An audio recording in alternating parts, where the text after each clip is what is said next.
तीन मूर्ख ब्राह्मण और एक शेर। भरतपुर नामक गांव में हरिराम नाम का एक पंडित रहता था, जो बहुत विद्वान और ज्योतिषी था। उसके पास दूर दूर से लोग अपने भविष्य को जानने के लिए आते थे। हरिराम अपने आसपास तथा दूर के गांव तक पूजा पाठ कराने जाता था।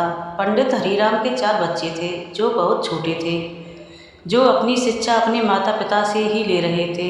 एक दिन पंडित हरिराम भोजन कर रहे थे, तब उनकी पत्नी जानकी ने बोला, स्वामी, अब तो हम लोग धीरे धीरे बूढ़े हो रहे हैं और हमारे बच्चे बड़े हो रहे हैं, जिनको हम कब तक ऐसे घर पर ही शिक्षा देते रहेंगे। हमें अपने बच्चों को गुरुकुल में शिक्षा दिलवानी चाहिए, जिससे हमारे बच्चों का संपूर्ण विकास हो सके। पंडित जी बोले, हाँ जानकी, आप ठीक कह रही हो। आज मैं गुरुकुल जाकर अपने बच्चों का दाखिला करवा देता हूँ, क्योंकि अब मुझे भी अपनी जजमानी में पूजा पाठ कराने में कठिनाई होती है। अगर मैं घर पर बैठा रहा तो हमारे बच्चे का खर्च कैसे चलेगा, जबकि यदि हमारे बच्चे ज्योतिष विद्या सीखकर हमारे साथ पूजा पाठ करेंगे तो हमारे घर की आय दोगुनी हो जाएगी।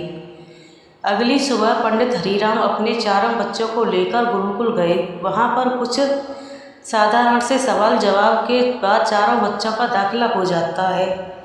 चारों बच्चों ने खूब मन लगाकर ज्योतिष विद्या ग्रहण की और उनकी पढ़ाई पूरी हो गई। अब बच्चे बड़े हो गए थे, जो कि अपना हाथ अपने पिता की जजमानी में बटाने लगे। पंडित जी के चारों बच्चों में तंत्र तथा ज्योतिष विद्या का अथाह ज्ञान था, जिसके कारण उनकी ख्याति दूर दूर तक प्रसिद्ध हो गई थी। पंडित के बच्चों की प्रशंसा सुन उस साम्राज्य के राजा ने अपने दरबार में पंडित के चारों बेटों को आने के लिए आमंत्रण भिजवाया।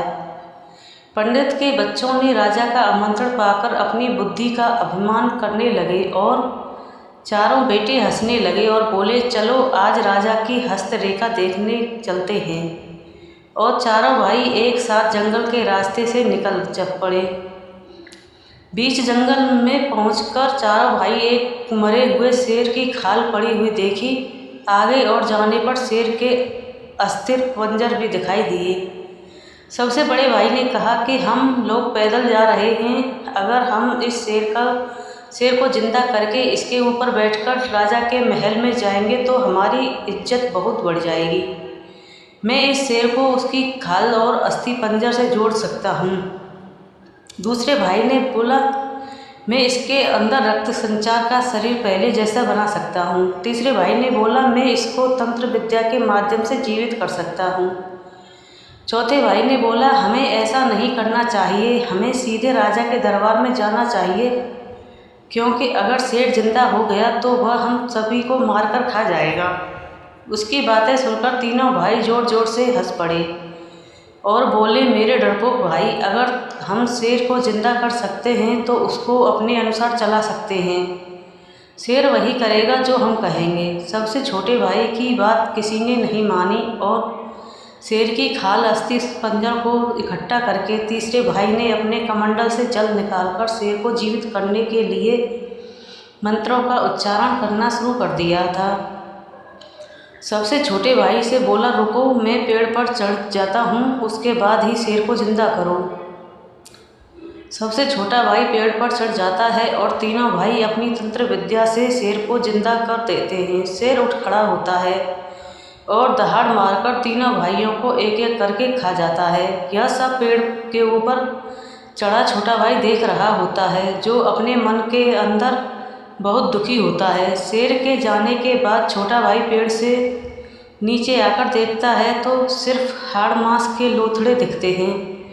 वह तेजी से अपने घर की तरफ भागता है और जाकर सारा दृष्टांत अपने माता पिता को सुनाता है। देखते ही देखते पूरे गांव में हाहाकार मच जाता है और पंडित हरिराम और उनकी पत्नी यह सदमा बर्दाश्त न कर सके और दिल का दौरा पड़ने के कारण दोनों की मृत्यु हो जाती है। कहानी से नैतिक सीख, हमें अपनी बुद्धि और विवेक के साथ काम करना चाहिए, क्योंकि जब शेर जानवर होकर अपना स्वभाव नहीं बदल सकता, वह पहले की तरह ही शिकार करेगा, तो हमें अपनी विद्या का प्रयोग ऐसी जगह क्यों करना चाहिए जो हमें हानि पहुंचाए।